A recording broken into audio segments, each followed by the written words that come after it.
mjaribu haraka haraka, huyu jamaa anaenda kubesi nchi na tufai kumpatia nafasi kutoka hapo kabisa.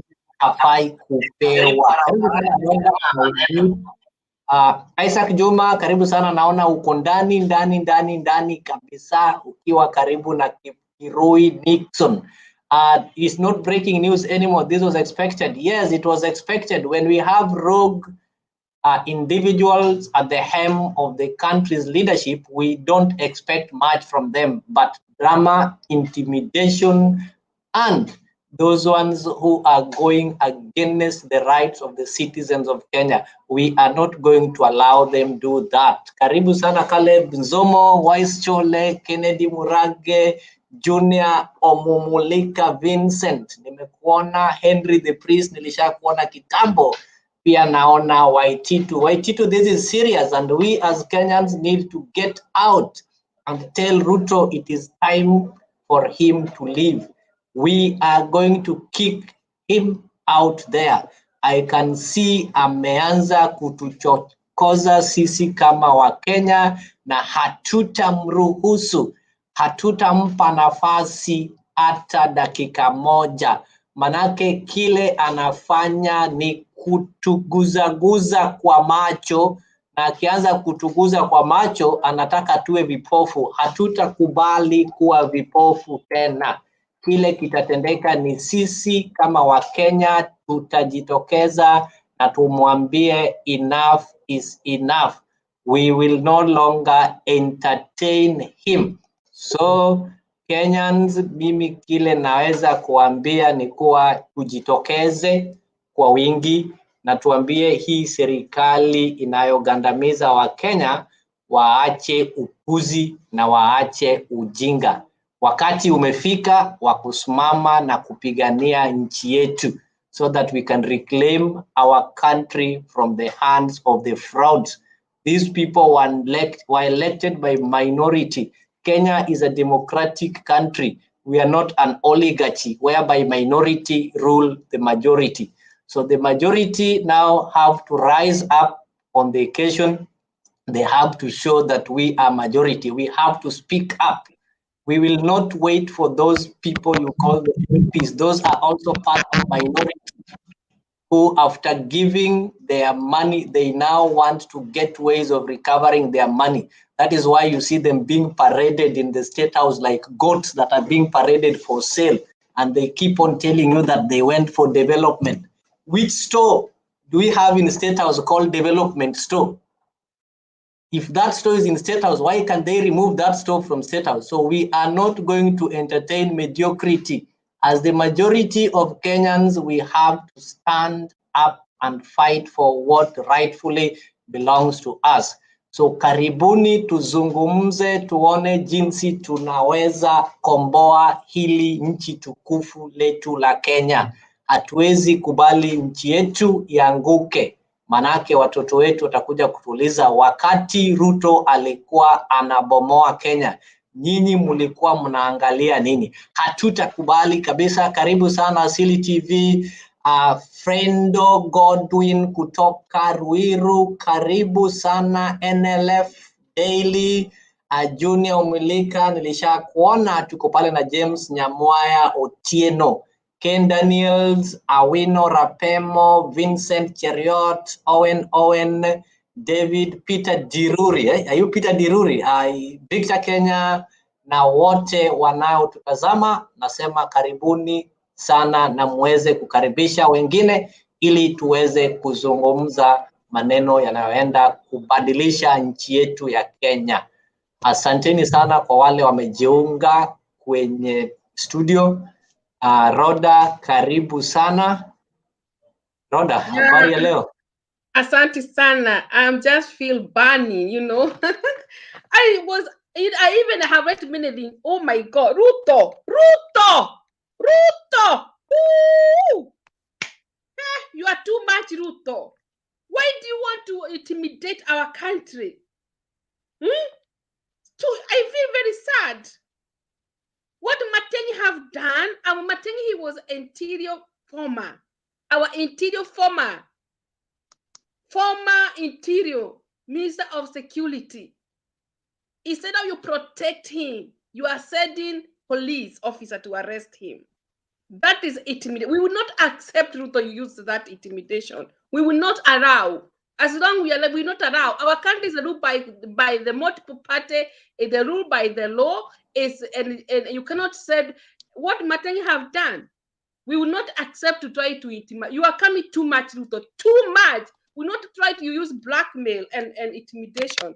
We will not allow use intimidation and blackmail in our country. Our country is not like those countries like Iran, where they used to be killed, because our country is a democracy. We have a multiple party, people, freedom expression, people, they have right to support any party they want. I wonder that's why the party, they are coming to State House and they're telling which kind of development you are like. I wonder that's why to be, because you are buying, I don't know, you are using blackmail or intimidation. You are coming too much, it's too much. Kenya, we must raise our, this guy is coming too much. Huyu jamani mtu nini tumwambia anafanya tabia mbaya, si tabia poa. Matiangi ni Mkenya kama wewe. He need to be respected. You need to protect him. Matiangi need to have a security 24 hours. His door resident. Not kwani afu unajifanya wewe ni Mkristo. Ni Mkristo mgani? Why do you, my God is love. Mungu wangu hawezi kuambia wewe rest watu. Sijui ni Mungu mgani unaomba. Sijui kama uko na your own God there in State House. Acha ujinga. Yo, huu ni ujinga sana. I get anger with you. Me, I'm always, I fight for the human right. Me nasimama na human, that's what I fight. I fight for the human right, the whole world. Even now, even this country I live, I fight for the human. I will never let anybody be treated like hell. No, and afu naenda kanisa, afu nadanganyana na Mungu. I'm born again Christian. I know things you cannot do, you cannot do. Otherwise, you go to hell and you burn 24 hours. You want to go to hell? If you want to go to hell, do stupid things. You must be right to the darkness. Be right to the darkness. You need to be, for example, don't use intimidation and blackmail. That is not our God. Our God is not blackmail or intimidation. I get sad. That man have been working our country are very good. He worked up 24 hours to protect our country with the terrorists, everything. Kenya was #1 in Africa, how we have been protected, how we have a very good security. Nani unaenda mshika hata una adabu na unasema unatoa Bible kufanya. Alafu wao nyinyi makanisa mnaenda huko State House mkiwazio unapasa huyo wa ACK, you are liar, you are not a really Christian. If you are a Christian, you could not tell Ruto to intimidate. You need to tell him to be kind. We need to be kind to each other and love one another. My Bible says love one another. Be kind to each other. Love your neighbor as you love yourself. Unafanya hizo tabia. No, we will not allow our country to go to hell, to intimidate. No way. If you do like that, wewe, nimekuangalia 18. Thank you. Nimekasirika leo. I'll never be angry like today. Nimesikia, I feel bitterness and anger. Na mimi nikisikia bitterness nasikia everything. Mina we. I think leo had disappeared. You can take over Wangira.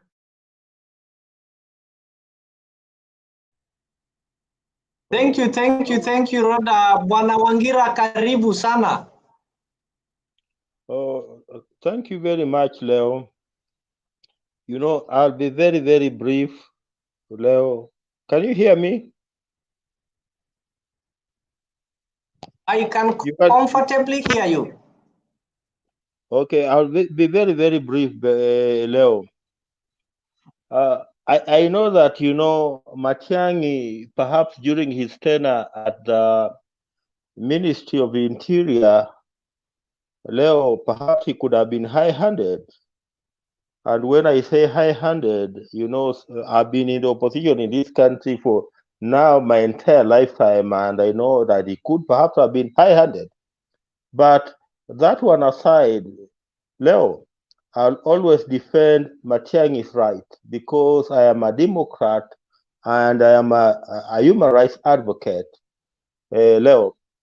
So, you know, it's very, very unfortunate that, you know, in 21st century, Leo, we are still, you know, using the very, very old tactics, you know, the police drama tactics where, you know, you have 100 or you have perhaps 20 policemen or 30 policemen coming to surround your house.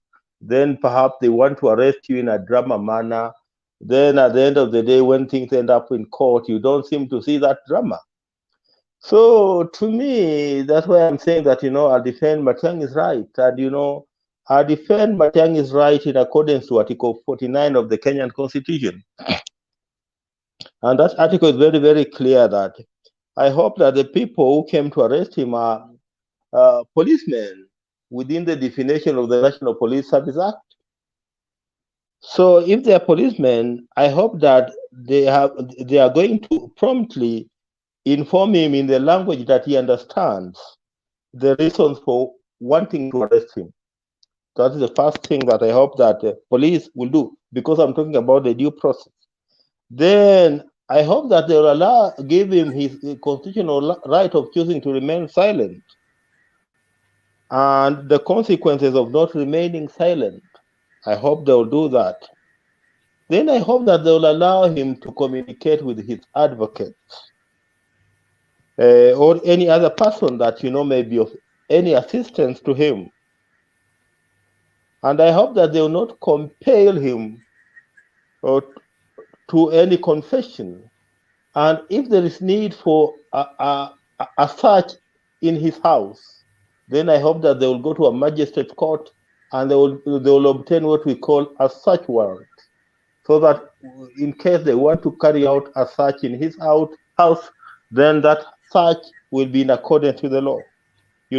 That is what the law says. Very, very clear. Nobody is above the law, not the police, not me, not everybody. And that's why I'm saying that, we have a due process under the Bill of Rights, Article 49, on how an arrest must take place.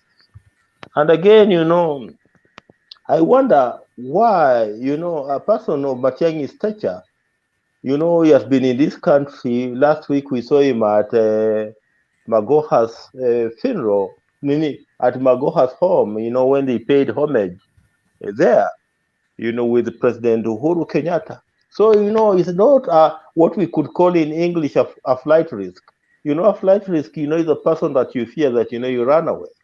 So a person who is not a flight risk, Leo, in a civilized democracy, in a civilized world, unless he's a hardened criminal, a person that you have to use real force, to arrest him. But in a civilized society, a person of Matiangi's stature, it's very, very easy. You just give him a summon, you summon him, and you direct him to whichever police station you want him to appear, and he'll appear. But if you're interested in drama, then you'll end up doing what we are seeing tonight. Where we are now